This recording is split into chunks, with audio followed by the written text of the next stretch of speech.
ఏమండి? అందరికీ ఉపకారమే దేవుడు. ఆయన ఉపకారం చేసేవాడు కానీ అపకారం చేసేవాడు ఏమాత్రమును కాదు. దేవుడు తన బిడ్డల పట్ల ఒక మంచి ఉద్దేశాలు కలిగి ఉంటారండి. దేవుని యందు ఎవరైతే విశ్వాసం కలిగి ఉంటారో వారి పట్ల ఒక ప్రత్యేకత దేవుడు చూపిస్తాడు.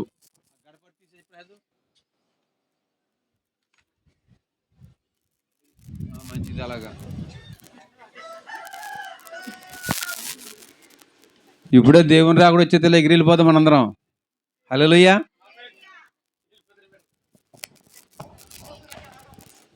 ఇప్పుడు దేవుడు నా జీవితంలో ఏ ఉపకారం చేయలేదన్న వారు స్తోత్రం చెప్తారా?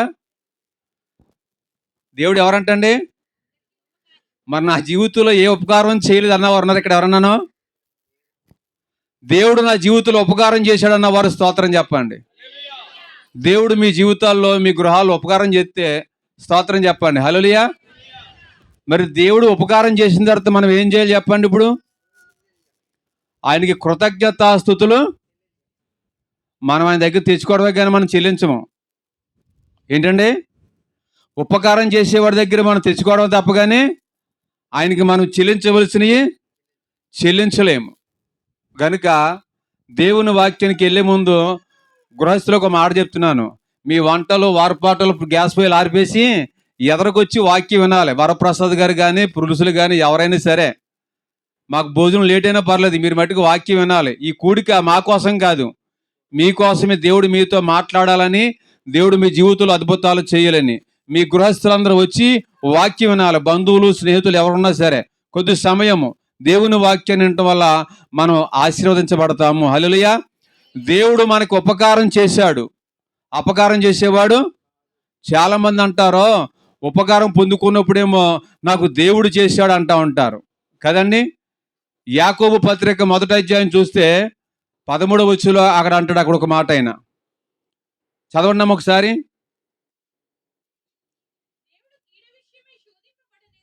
దేవుడు కీడు విషయమే శోధింపబడనారడు, ఆయన ఎవరిని కూడా శోధింపడు. గనుక ఎవరైనా కావచ్చు, శోధింపబడినప్పుడు నేను దేవుని చేత శోధింపబడుచున్నానని అన్నవాడు దేవుని నమ్మనవాడు. గనుక దేవుడు ఉపకారం చేసేవాడు తప్ప కానీ ఎవరికి అపకారం చేసేవాడు కాడు. గనుక ఆలోచించని ప్రియమైన వాళ్ళరా, భక్తుడైన యాకోబు చెప్తున్న పత్రికలు మనం చూస్తే 1వ అధ్యాయం 13వ వచనం మరొకసారి చదివి దేవుని యొక్క వాక్యాన్ని మనం ధ్యానించుకుందాం. ప్రియమైన వాళ్ళరా, బైబిల్ తెరవని అందరూ కూడా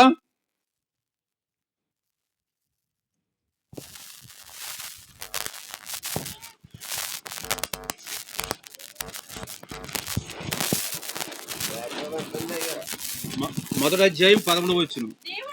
దేవుడు కీడు విషయమై శోధింపబడనేరాడు, ఆయన ఎవరిని శోధింపడు. గనుక ఎవడైనా నువ్వు శోధింపబడినప్పుడు నేను దేవుని చేత శోధింపబడుచున్నానని అనకూడదు. ప్రార్థన చేసుకుందామండి. ప్రేమ నమ్మకము కలిగిన మా ప్రియ పరలోకపు తండ్రి, మీ అత్యంత దయగల కృపను బట్టి స్తోత్రాలు నాయనా ప్రభువా. ఈరోజు మధ్యాహ్న కాల సమయంలో నాయన ప్రియులు వరప్రసాద్ గారిని ప్రేమించి తన భార్యను ప్రేమించి వారిద్దరికి ఇచ్చిన మంచి మనసును బట్టి నాయన ప్రభువా, వారిరువురు కలిసి నీ నామాన్ని స్తుతించడానికి, వారి జీవితంలో వారి కుటుంబంలో చేసిన మేలులన్నింటిని బట్టి నాయన ప్రభువా, ఈరోజు నీ నామాన్ని గణపరచడానికి బంధువులను, స్నేహితులను, గ్రామస్తులను, అనేక మంది బిడ్డలను ఈ స్థలానికి నడిపించి వారి జీవితంలో చేసిన మేలులను తెలియజేయటానికి, నీ సువార్తను ప్రకటించడానికి ఒక విలువైన సమయాన్ని వారికి ఇచ్చి ఈరోజు ఈ కార్యక్రమం జరిగిస్తున్నందుకే మీకు స్తోత్రాలు నాయన. అలుపుడైన నేను నాయన ప్రభువా, నీ వాక్యాన్ని ప్రకటిస్తుండగా నా నాలుకను పెదవులను మీరు ముట్టండి నాయన ప్రభువా. ఏ మాట తొట్టెలపాటు కాకున్నట్లు నీవే తేటగా నాతో మాతో ప్రతి ఒక్కరితో మాట్లాడి నీ నామానికి మహిమ తెచ్చుకోమని మా ప్రభువును ప్రియ రక్షకుడైన యేసు క్రీస్తు నామమున నీ వాక్యాన్ని ప్రకటిస్తున్నాము తండ్రి. అందరి గడికి చెప్పండి ఆమెనని. ఇంకొంచెం గట్టిగా హల్లెలూయా. మీకు ఎవరైనా డబ్బులు బాకీ ఉన్నప్పుడు ఎలా కడుతారమ్మా మీరు అందరూ? ఒక ఆమె ఒక 1000 రూపాయలు అప్పెట్టిందంట పక్కింటి ఆవిడికి. ఆవిడ వెళ్తుందంట. ఆవిడ ఎలా కేకెత్తది? ఏమ్మా 1000 రూపాయలు ఇవ్వా? ఇచ్చాను కదా అంటదా? ముందు మెల్లగా మాట్లాడతా, తర్వాత రోడ్డు మీదకి వెళ్ళిపోయిన కానీ ఈ స్వరం అక్కడ దాకా వినపడిపోద్ది. ఎవరికే? బాకీ తీసుకున్న వాళ్ళ దాకా వెళ్ళిపోద్ది. హల్లెలూయా. దేవుని సన్నిధిలో మన స్వరము పరలోకమున్న తండ్రి దగ్గరికి వెళ్ళాలి. హల్లెలూయా. గట్టిగా 2 చేతులు పైకెత్తి స్తోత్రం చెబుదాం. హల్లెలూయా. ఇప్పుడు చదవబడిన వాక్యాన్ని మరొకసారి నేను చదువుతున్నాను, మీరందరూ వినండి. దేవుడు కీడు విషయమే శోధింపబడనారాడు, ఆయన ఎవరిని శోధింపడు గనుక. ఎవడైనా శోధింపబడినప్పుడు నేను దేవుని చేత శోధింపబడుచున్నాని అనకూడదు. అంటే ఏమవుతుంది? అక్కడ ప్రశ్న మనకి, దేవుడి ద్వారా నేను శోధింపబడుచున్నాను అని గాని నువ్వు అంటే ఏమి జరుగుద్ది? ఆలోచించండి ప్రియమైన వాళ్ళరా. మీ విషయాల్లో చాలాసార్లు దేవుడు కొన్ని కార్యాలు చేయొచ్చు. ఒక్కొక్కసారి అద్భుతం జరగగానే, పాస్టర్ గారండి మా దేవుడు నా జీవితంలో గొప్ప కార్యం చేశాడు, ఇదిగోండి దశంభాగాలు కానుకలు అని పట్టుకులు ఇచ్చేస్తాం. అది నీకు కార్యం జరగకపోతేనండి, పాస్టర్ గారు ప్రార్థన చేయని అన్న మాటను కూడా అనరు, కనబడరు. ఆలోచించండి ప్రియమైన వాళ్ళరా. దేవుడు ఏ మనుషుని కూడా కీడులోనికి పెట్టడు. ఒకవేళ పెట్టాడా, అది ఎంత మొయ్యగలుగుతావో అంతే నీ నెత్తి మీద ఉండగలుగుతూ ఉంటుంది. అంతకు మించి శోధన నువ్వు తట్టుకోలేవున్న సంగతి జీవము గల దేవునికి తెలుసండి. హల్లెలూయా. మొయ్యవలసిన భారము తాను సృష్టించుకున్న ప్రజానికానికి ఆ పాప భారాన్ని ఆయనే మోసేసాడు మన కొరకు. హల్లెలూయా. ఇంకా ఆయన కొరకు మనమేమవుతాము? నీ పాపాన్ని ఆయన మోసాడన్న సంగతి మన సత్యాన్ని మనం గ్రహిస్తే ప్రియమైన వాళ్ళరా, యేసయ్య విషయంలో ఎన్నడూ మనము అననుకూలమైన మాటలు మాట్లాడకూడదు. హల్లెలూయా. ఆయన అంటాడు ఎబ్రీ పత్రికలను, నిన్న నేడు ఏకరీతికున్నాడు, యుగ యుగములకు ఆయన సజీవుడును, ఎప్పుడు ఒకే మాదిరిగా ఉన్న దేవుడు. హల్లెలూయా. ఆయన నిన్న నేడు, మనం ఉంటాం నిన్న ఒక రకంగా ఉంటాం, ఈ రోజులో ఒక రకంగా ఉంటాము. మన ఆత్మీయ జీవితాలు ఎలాగున్నాయి చెప్పండి? దేవుడిస్తే ఒక రకంగా ఉంటాము, ఇవ్వకపోతే మరొక రకంగా ఉంటాము. కానీ ఇక్కడ సహోదరు నాగలక్ష్మి గారి విషయాన్ని జ్ఞాపకం చేసుకుంటే, ప్రభువా ఆ బిడవ అక్కడ ఆ కుడికి ఏర్పాటు చేసుకుంటుంది. ఆమె చూస్తేనేమో ఇలాగ ఉంది, మరి అక్కడ కృతజ్ఞత కూడిక అంటుంది. ఈ కూడిక కొరకు ఏ వాక్యం నేను ప్రకటించాలో ప్రభు అని అప్పుడు చాలా రోజుల నుంచి నేను ప్రార్థన చేసుకుంటున్నాను, అడుగుతున్నాను, బైబిల్ చేస్తున్నాను. చాలా చాలా వర్తమానాలు నాకు కనబడుతున్నాయి. కానీ రాత్రి 1:30 ఇంచుమించుగా అప్పటి వరకు పడుకోలేదు. వాక్యం ధ్యానిస్తున్నాను, ప్రార్థన చేసుకుంటున్నాను, ఉదయం ప్రయాణం చేయాలి. అలా 2:30 అయిపోయింది నన్ను నిద్రపోయేసరికి రాత్రి. కారణము, ఈరోజు ఇక్కడ నువ్వు ఏ శోధనలో ఉన్నావో, ఏ స్థితిలో ఉన్నావో, ఏ పరిస్థితిలో ఉన్నావో నా ప్రియమైన వాళ్ళరా, ఆ శోధన తప్పించేవాడు ఒకే ఒక్కడు, ఆయనే జీవము గల దేవుడు, ప్రభువైన యేసు క్రీస్తు వారు. హల్లెలూయా. ఆ 12వ వచనంలో చెప్తే ఉంటాడు కదా, శోధన సహించువాడు ధన్యుడు, అతడు శోధనకు నిలిచి ఉన్నవాడైతే. దేనికంటండి? శోధనలో ఎవరు నిలబడతారు చెప్పండి? మనం శోధన వస్తే పడిపోతాం, శోధనలో నిలబడలేము. నువ్వు శోధనలో నిలిచి ఉండాలంటే ఏం చెయ్యాలి? మనము అక్కడ ధన్యత పొందుకుంటామంట. ఆ 12వ వచనం అన్నాడు కదా, శోధన సహించువాడు అతడు శోధనకు నిలిచిన వాడై ప్రభు తను ప్రేమించిన వారికి వాగ్దానము చేసిన, ఆమేన్ చెప్పండి, ఏ కిరీటం అండి? జీవ కిరీటము. జీవము లేనిది కాదది, నిత్య జీవములో నీ ఉండాలని. ఒకవేళ మానవుడిగా ప్రతి వ్యక్తి కుటుంబంలో కూడా ప్రతి వ్యక్తి కూడా ఏదో వ్యాధి బాధలతోనూ సమస్యలతోనూ ప్రతి మనిషి నలిగిపోతూనే ఉంటాడు. పుట్టిన ఆ పసి బాలుడు మొదలుకొని చనిపోయే వృద్ధుల వరకు ఏదో బలహీనత మానవుణ్ణి ఎంటాడుతూనే ఉంటుంది, ఏదో శోధన వస్తూనే ఉంటుంది.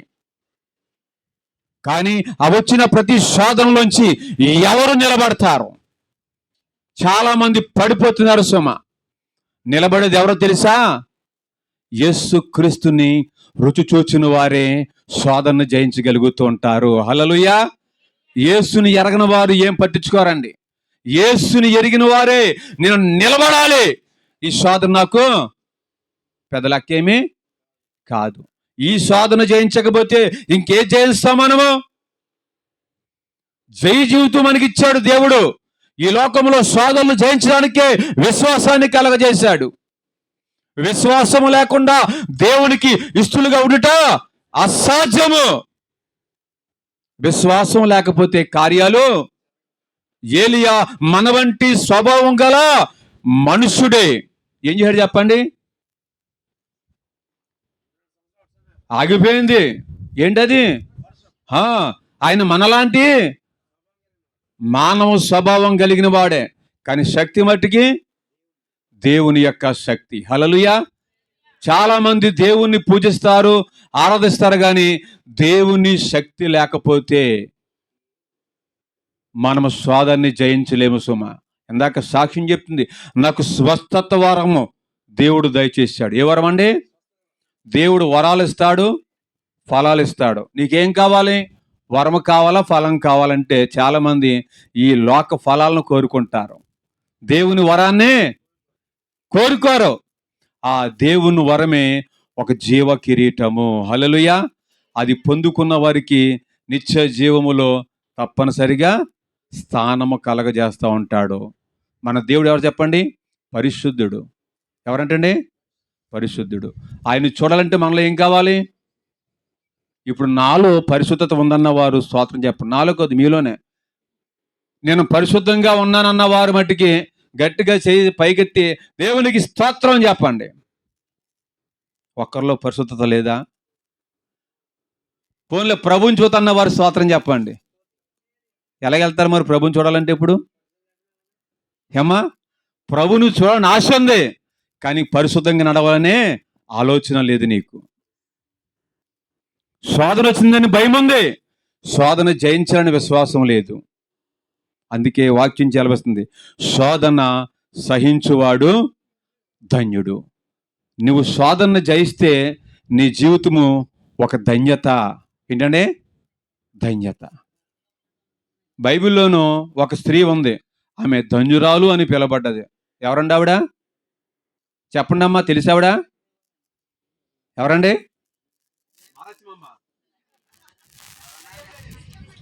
మరియమ్మ. దేవునికి స్తోత్రం. మరి ఇక్కడ ఎంతమంది మరియమ్మలు ఉన్నారు? ధన్యురాలు అని పిలబడిన స్త్రీలు ఎంతమంది ఉన్నారు? యేసుక్రీస్తు ప్రభు వారికి తన గర్భములో చోటిచ్చింది. హల్లెలూయా. నువ్వు యేసు ప్రభుకి ఎక్కడ స్థానం ఇచ్చావు? ఎప్పుడు ఇస్తావంటే, నీకు కాలు నొప్పి వచ్చినప్పుడు, కడుపు నొప్పి వచ్చినప్పుడు, తలపొడి వచ్చినప్పుడు, పాస్టర్ గారు ప్రార్థన చేయండి, ప్రభువా గమ్మును తగ్గించేను ఆయన ప్రభువా, అప్పుడు ఏడుస్తావు. ఏదో ఒకటి వస్తేనే కానీ నువ్వు ప్రభు దగ్గరికి రాలేవు. ఆ శోధన తప్పించేవాడు ఎవరు చెప్పండి? అందులో ఇంకొక మాట ఉంటుంది చూడండి, యాకోబు రాసిన పత్రికలోను 5వ వచనం ఒకసారి చదవండి. 5వ వచనానా? 2వ వచనం. నా సహోదరులారా, మీ విశ్వాసమునకు కలుగు పరీక్ష ఓర్పును పుట్టించినని ఎరిగి మీరు నానా విధమైన శోధనలో పడినప్పుడు అది మహా ఆనందమని ఎవరించుకుంటారండి? అలాగా శోధనకి వెళ్ళినప్పుడు అబ్బా భలే శోధనకు వచ్చిన చాలా సంతోషకరంగా ఉందన్నవారు ఎవరు ఉంటారు ఇక్కడ? శోధన వచ్చినప్పుడు కృంగిపోతారు. ఎవరైనా సరే ఏమైపోతారండి? కృంగిపోతారు. మానవుని జీవితం అల్పమైనది, ఏమి తట్టుకోలేము. వర్షమొత్తే గొడుగు కావాలి, ఎండొత్తే నీడ కావాలి కదండి. ప్రతిదానికి ఏమీ తట్టుకోలేంది.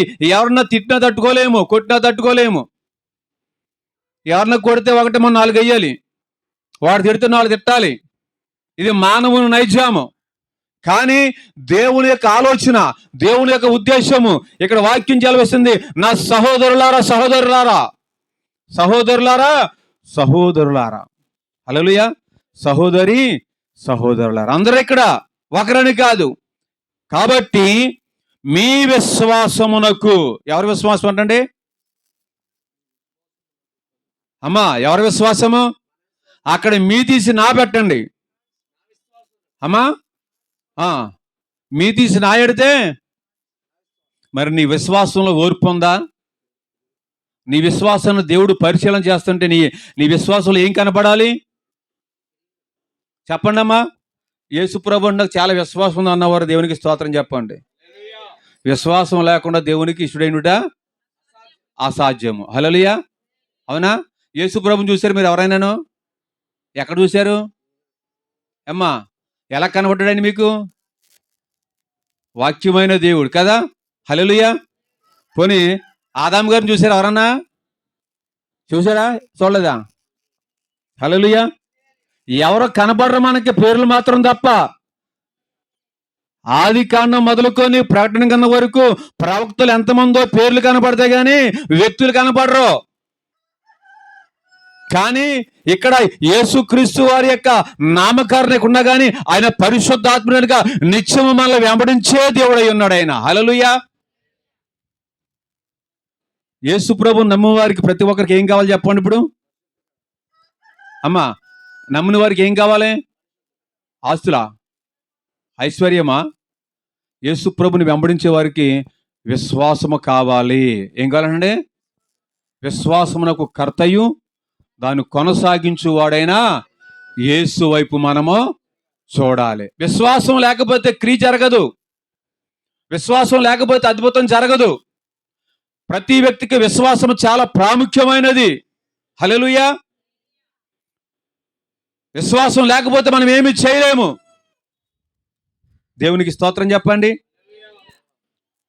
విశ్వాసం కన్నా గొప్పదని చెప్పండి ఇప్పుడు అమ్మా.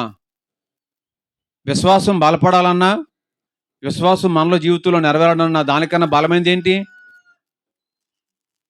విశ్వాస సహితమైన ప్రార్థన. ఏంటండి? విశ్వాసాన్ని వేరు చేయటానికి లేదు, ప్రార్థన వేరు చేయడానికి లేదు. రెండును విశ్వాస సహితమైన ప్రార్థన శోధనలో ఉన్న వాడికి విజయాన్ని అందిస్తుంది అంటండి. హల్లెలూయా. గనుక రెండు కావాలి మనకి. హల్లెలూయా. ఏం కావాలంటండి? ఒకటి విశ్వాసము, రెండవది ప్రార్థన. చెప్పండి మా అందరిని యాంక చూడండి. ఆయన చూడాలనుకుంటే ఆకరణ కశ్యపు గంట నిలబెడతాను ఆయన్ని, అందరూ చూద్దురు కానీ. ఓకేనా? అందరు నా వైపు చూడండి. హల్లెలూయా. గనుక ప్రియమైన వాళ్ళారా, నేను కనపడుతున్నాను మీకు? నేను ఎలాగున్నానండి? తెల్లగున్నాను, నల్లగున్నానా? హల్లెలూయా చెప్పండి. దేవునికి స్తోత్రం. మీరు వెళ్లకుండా ఈరోజు 4 గంటల దాకా వాక్యం ఎక్కడ అర్థమవుతుందమ్మా? 4 గంటల దాకా ఉంటామన్నావు 2 చేతులు పైకట్టుకి చెప్పండి గట్టిగా. అది అబద్ధం. ఉండరు కూడా మీరు 4 గంటల దాకా, మేము కూడా ఉండం. అవునా కదా? గనుక దేవుని యొక్క సన్నిధానంలో దేవుడి రోజు నీతో మాట్లాడుతున్నాడు. జాగ్రత్త సొమ్మ. ఆయన అంటున్నాడు, సహోదరి సహోదరులరా, మీ విశ్వాసమునకు కలుగు పరీక్ష ఓర్పుని ఏం చేస్తున్నాడండి? ఎరిగి. మనకి ఏమవుతుందండి? ఓర్పు ఎవరికి ఎంత ఉందిలోను? ఇంకా నాకు కూర్చుని ఓపుగా ఆయన ఎప్పుడు ముగింతాడని చూస్తున్నాను అంటారు. ఏం కావాలి చెప్పండి? విశ్వాసానికి ఏం కావాలంటండి? ఇప్పుడు కాకపోయినా రేపైనా సరే అది ఫలిస్తుంది. ఏంటండి?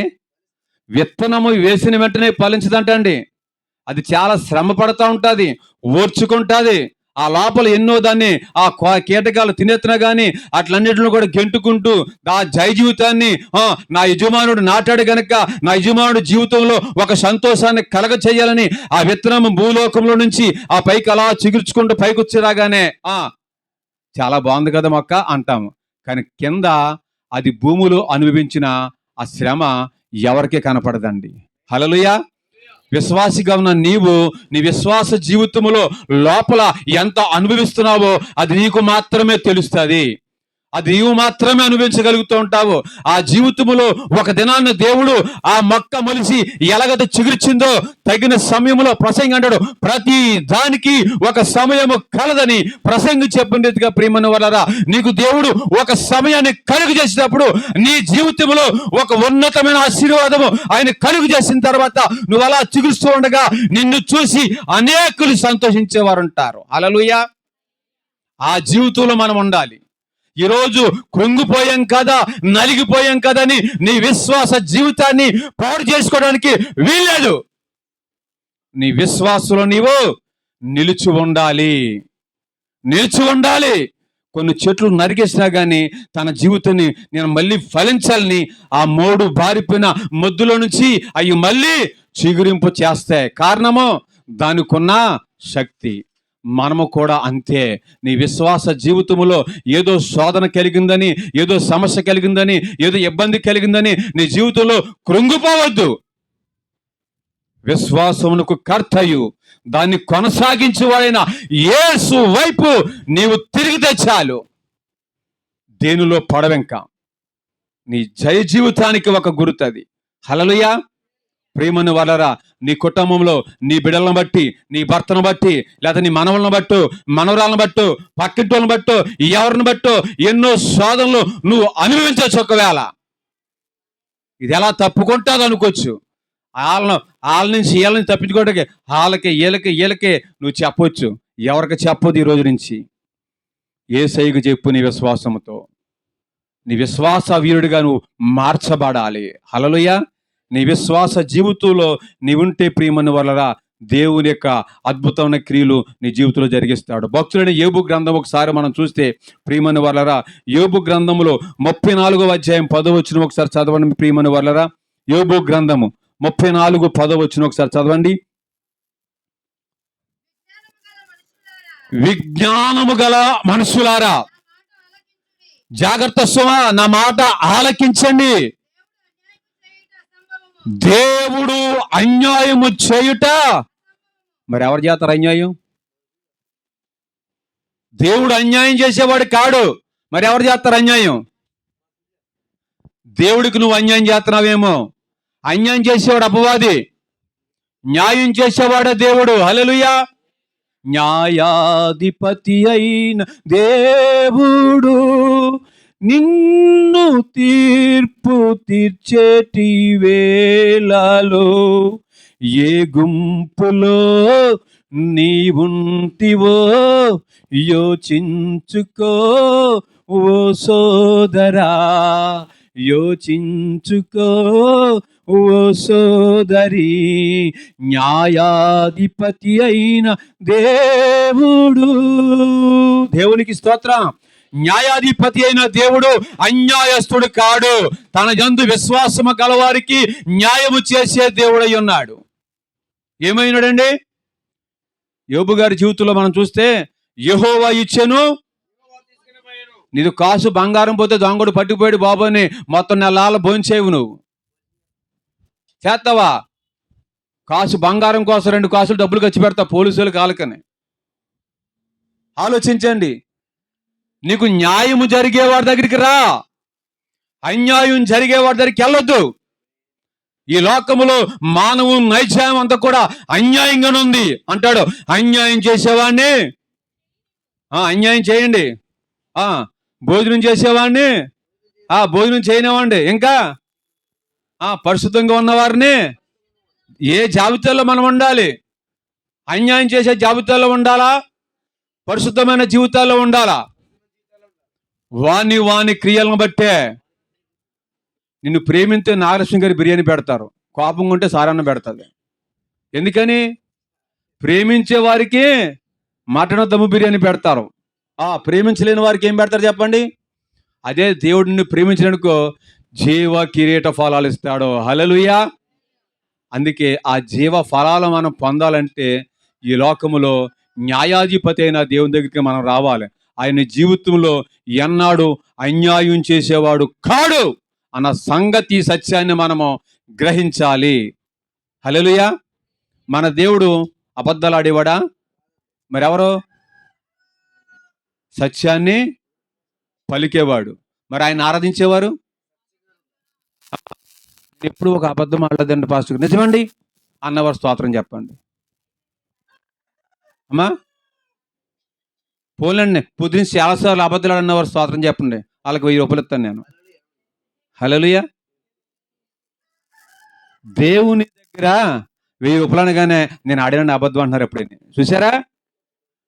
కానీ దేవునికి కావలసింది నువ్వు ఎలా ఉండాలి చెప్పండి? అబద్ధములు ఆడరాదు. అబద్ధముల నాలుకలను చెప్పండి. 39 నా నాలుకతో పాపము చేయకున్నట్లు నీ నాలుకని జాగ్రత్తగా జాగ్రత్తగా కాపాడుకోవాలి. జాగ్రత్తగా లేకపోతే ఏమవుతుంది చెప్పండి? చెట్ట కుట్టయిపోయినా 4 కుట్టేసుకుంటా. ఆలోచించండి. అజాగ్రత్త వలన. ఏంటండి? టీవీ చూస్తుందంట ఒక ఆవిడ. ఏం చూస్తుందండి? ఆ! ఆవిడ అన్నం ఎక్కడ తింటుందో మరి ఎక్కడ తిందో కూడా తెలీదులే ఇంకా. టీవీ చాలా ప్రమాదకరమైనదమ్మా. హల్లెలూయా! గనుక దేవుని వాక్యం సెలవిస్తుంది. నేను ముగించేస్తున్నాను. ముగించమన్న వారు స్తోత్రం చెప్పండి. ఓకే. కీర్తన గ్రంథములో 101వ కీర్తన 3వ వచనం చదవండి. 101:3. అమ్మా. ఆ! ఆ! ఆ! ఆ! దేవునికి స్తోత్రం చెప్పండి. ఆ! మరొకసారి చదవండి ఒకసారి గట్టిగా. ఎవరి కనులు ఎదుట? నా కనులు ఎదుట నేను ఏ దుష్కార్యమును ఉంచుకొనను. భక్తి మార్గమున తొలగిన వారి క్రియలు నాకు అసహ్యములని నాకు. దేవునికి మహిమ కలుగును గాక. ఇప్పుడు మన కనులు ఎదుట మనం ఏముంచుకోకూడదు చెప్పండి? ఏ కార్యాలండి? యేసుక్రీస్తును నమ్మిన వారి యొక్క కనులు దిష్టి ఎలా ఉండాలి చెప్పండి అమ్మా? ఇందా పాడబడారు. కన్నులు జారిన కన్నీళ్ళు తడిపెను దేవుని పాదాలు, ఇప్పటి నుండి నీ కళ్ళు చూసెను దేవుని కార్యాలు. ఉందిలే దీవెనా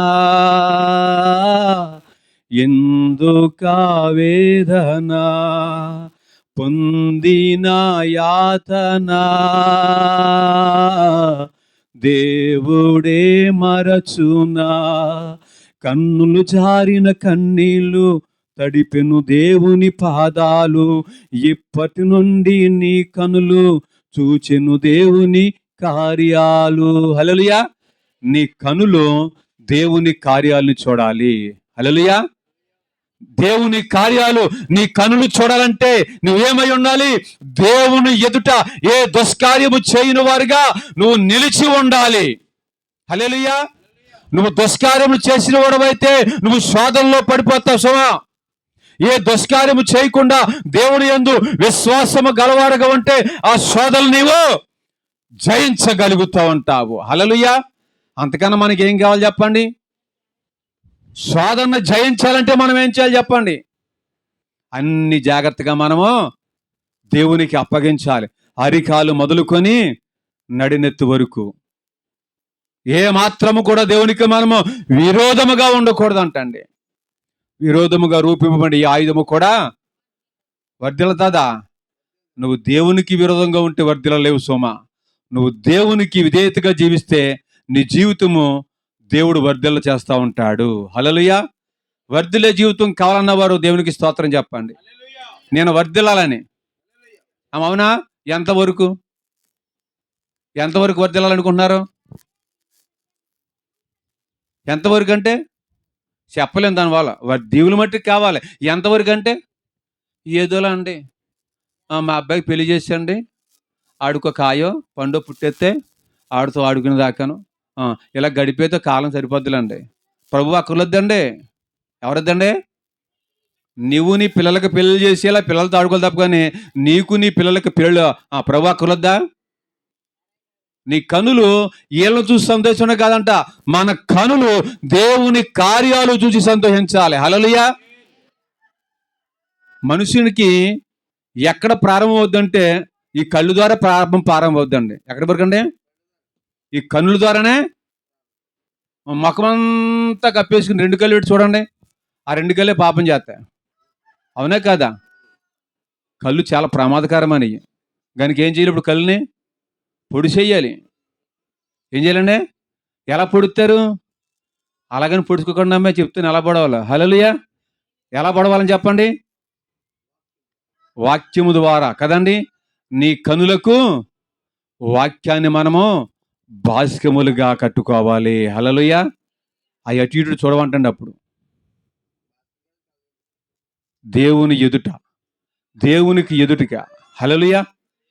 దేవుని వాక్యం మన కనుల ఎదుట ఉన్నదండి. హల్లెలూయా. గనుక ఆఖరుగా మాట చెప్తున్నాను ప్రియమైన వారలారా. హల్లెలూయా. గనుక దేవుని యొక్క వాక్యములు చూడండి, యాకోబు రాసిన పత్రికలో 4వ వచనం చదవండి. మీరు సంపూర్ణులను అనువాంగులను, ఏ విషయములోనైనను కొదువు లేని వారునే ఉండునట్లు ఓర్పు తన క్రియను కొనసాగింపనీయుడి. దేవునికి స్తోత్రం చెప్పండి. నీ క్రియ ఓపికతో కొనసాగించాలి ప్రభు దగ్గర. ఓపిక లేకపోతే నువ్వు పడిపోతావు సుమా. అందుకే దేవుని సంపూర్ణంగా నువ్వు ఉండాలనుకుంటే నీ విశ్వాస జీవితములో నువ్వు శోధన కలిగినప్పుడు, అవిధేయతగా జీవించినప్పుడు, లోక సంబంధం స్నేహితులతో సహవాసం చేసినప్పుడు వారికి దూరస్తులుగా జీవిస్తూ దేవుని ఎదుట నువ్వు నీ విశ్వాసాన్ని బట్టి నిలబడటం నేర్చుకోవాలి, నిలబడాలి. చాలాసార్లు అయ్యి బాబోయ్ చాలా గొప్పగా చెప్పాడండి వాక్యం ఆయన అంటారు. మనం చాలామంది వింటాము కదా. చాలామంది సేవకులు వాక్యం చెప్పుడు చాలా బాగా మాట్లాడారు అంటారు.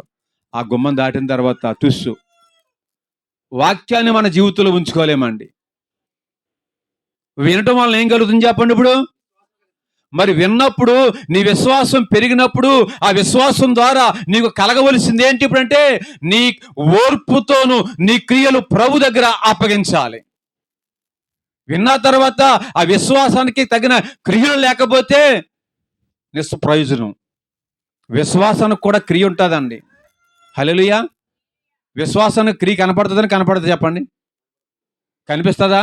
కనిపించదా? కనిపిస్తుంది. హల్లెలూయా. ఆ క్రియ ఎవరికి కనపడాలంటే చెప్పండి, దేవునికి కనపడాలి. ప్రార్థన అయిపోయిన తర్వాత అందరూ లైన్గా భోజనం చేసి వెళ్ళిపోతున్నారు.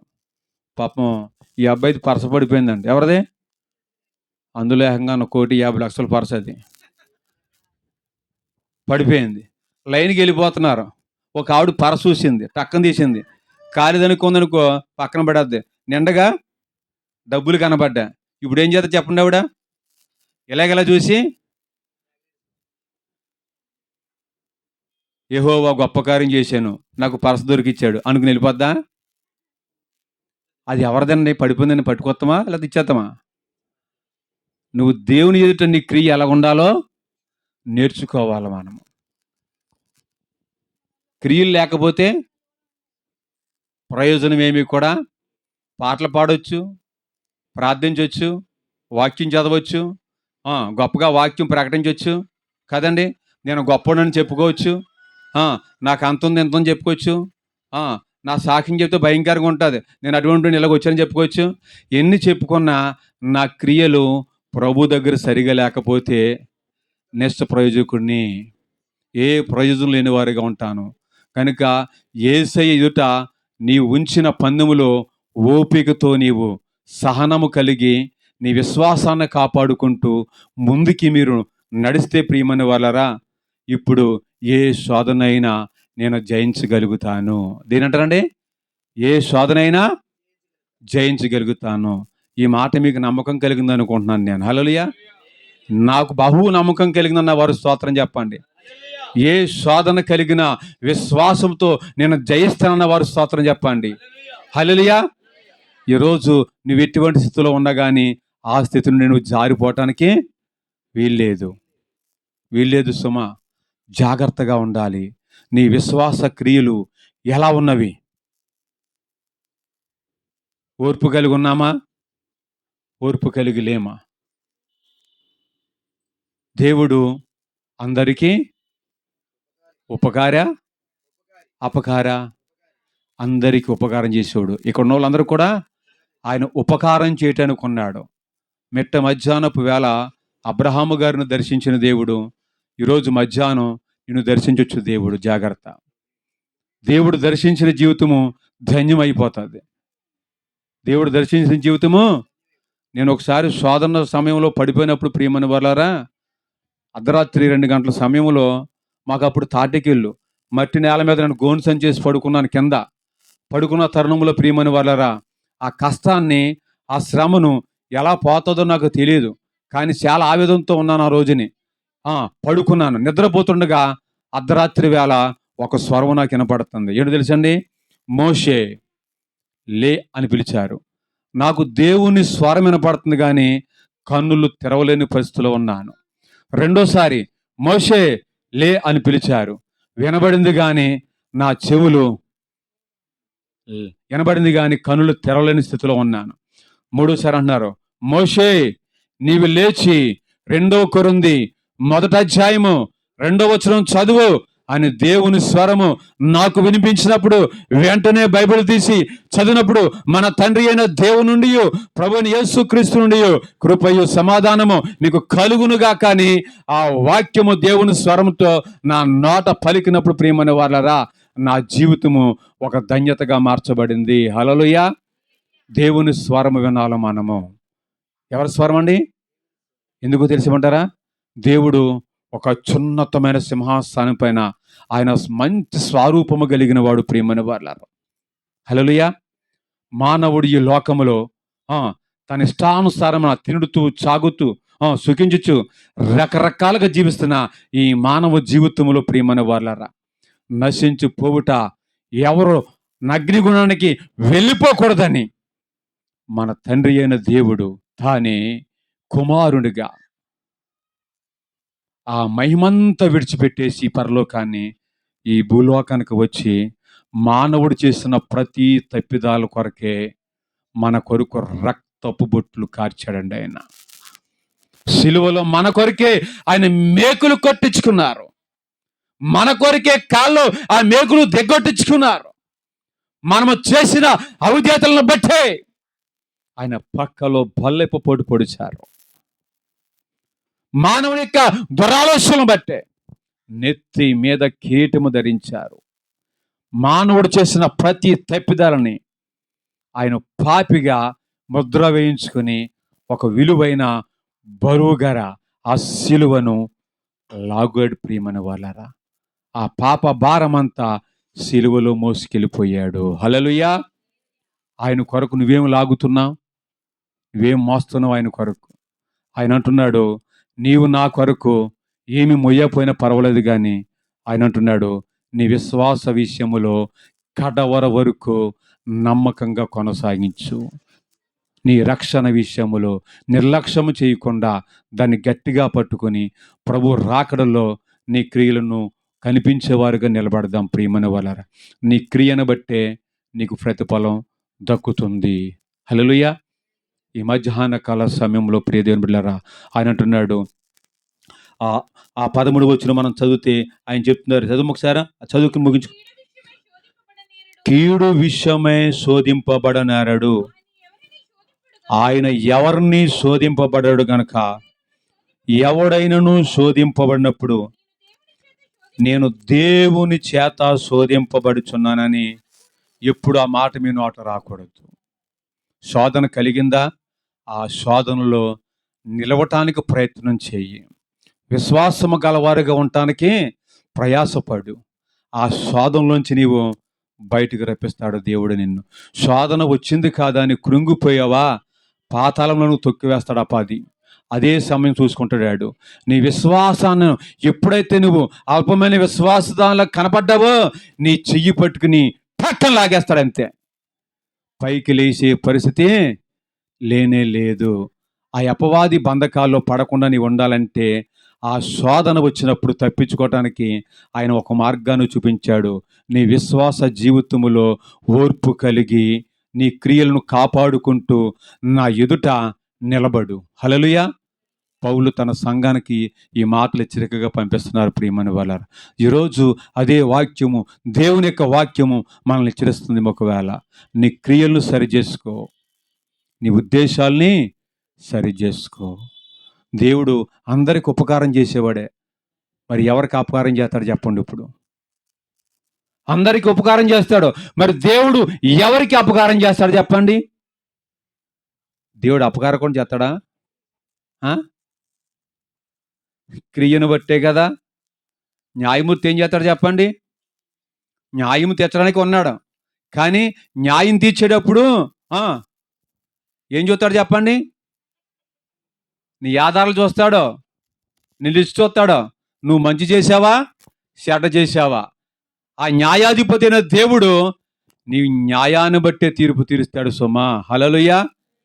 కనుక ఆయన మేలు చేసేవాడు కానీ కీడు చేసేవాడు కాదు.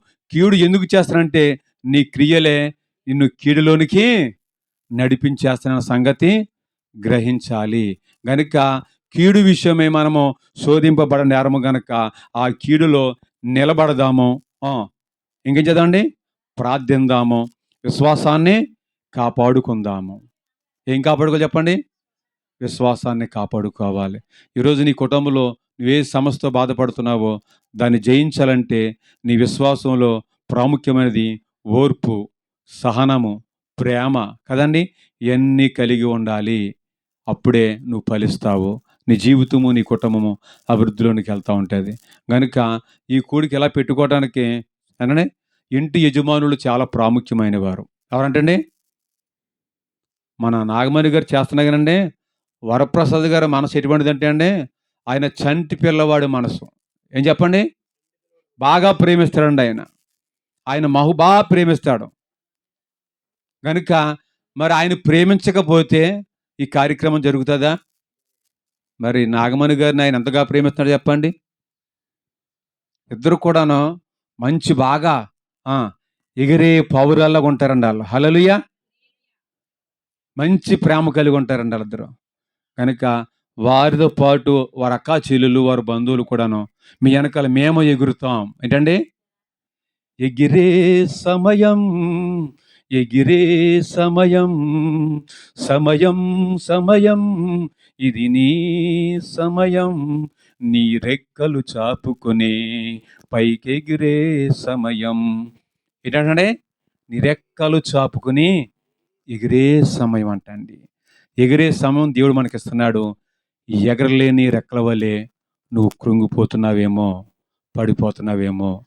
దేవుని కొరకు ఎగిరేవారిగా ఉండాలని, ఆ విశ్వాసాన్ని కాపాడుకోవాలని ప్రేమతో ఈ మాటలన్నీ కూడా మీకు తెలియచేస్తున్నాం. ఈ మాటలు దేవుడు ఆశీర్వదించునుగాక. ప్రార్థన చేసుకుందాం. అందరూ లేచి నిలబడండి.